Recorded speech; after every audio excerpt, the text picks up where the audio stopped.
The West keeps doing the same thing, decoupling from Russia and allowing China to fill the vacuum that will invariably end up making Beijing more powerful. However, India is now preventing Chinese takeover attempts in Russia. How? Let's find out. Hi and welcome to TFI Global, the foreign affairs and geopolitical analysis arm of the TFI Media Group. I am your host Sanbir. So, let's begin. India is reported to have instructed its state-owned energy companies to consider buying Russian oil assets.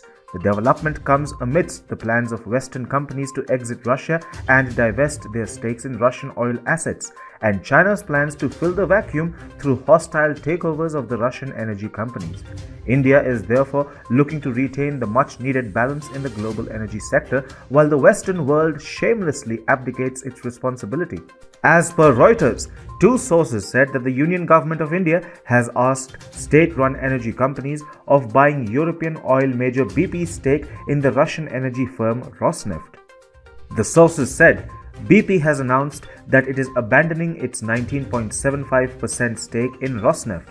The Oil Ministry last week conveyed its intent to ONGC Videsh Limited, Indian Oil Corporation, Bharat Petrol Resources Limited, Hindustan Petroleum's subsidiary Price Petroleum Limited, Oil India Limited, and GAIL India Limited.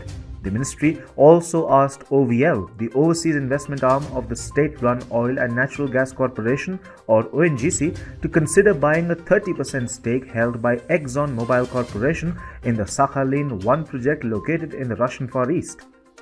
Exxon is the operator of the project, but it has hinted at making an exit. OVL already holds a 20% stake in the project and could now try to tap into the vacuum that Exxon's exit will create. Indian state-owned firms Oil India, IOC, and BPRL, the exploration arm of state refiner Bharat Petroleum Corporation, already hold stakes in several Russian oil assets. They could now be eyeing discounted rates in Russian oil asset purchases due to likely distressed sales by Moscow amidst disinvestment by Western energy ventures and relentless sanctions. India knows that China is looking to usurp Russian energy companies. It is already eyeing big Russian energy firms and assets like gas giant Gazprom and the Sakhalin-2 liquefied natural gas venture. Three Chinese state-run energy companies are reportedly looking to buy Shell's 27.5% stake in the Sakhalin-2 liquefied natural gas venture. What we are looking at is a repeat of the events that followed the 2014 Crimea annexation by Russia.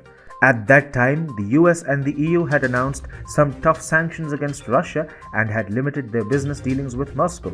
Chinese investors were more than happy to fill the vacuum and had expressed interest in Russian oil and gas assets.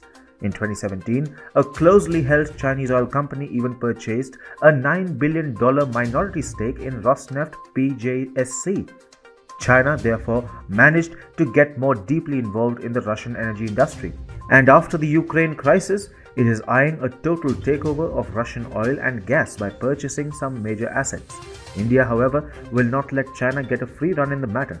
Now, India's increasing stake in the Russian energy industry won't really be actuated by self-interest.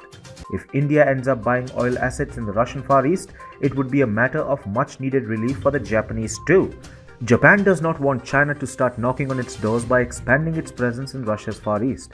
Yet, Japan cannot buy Russian assets in the region because it is a US ally and cannot simply abandon Washington in its actions against Moscow. Even for Europe, India's involvement in Russian energy is a major relief. If China takes over the Russian oil and gas industry, it will start coercing the EU by threatening to switch off Russian gas supplies to the continent. However, India's control of the Russian energy sector is bound to help retain some degree of balance and undisputed flow in energy supplies. New Delhi is therefore diffusing Beijing's plans of a hostile takeover in Russia, and this is good news for the entire world.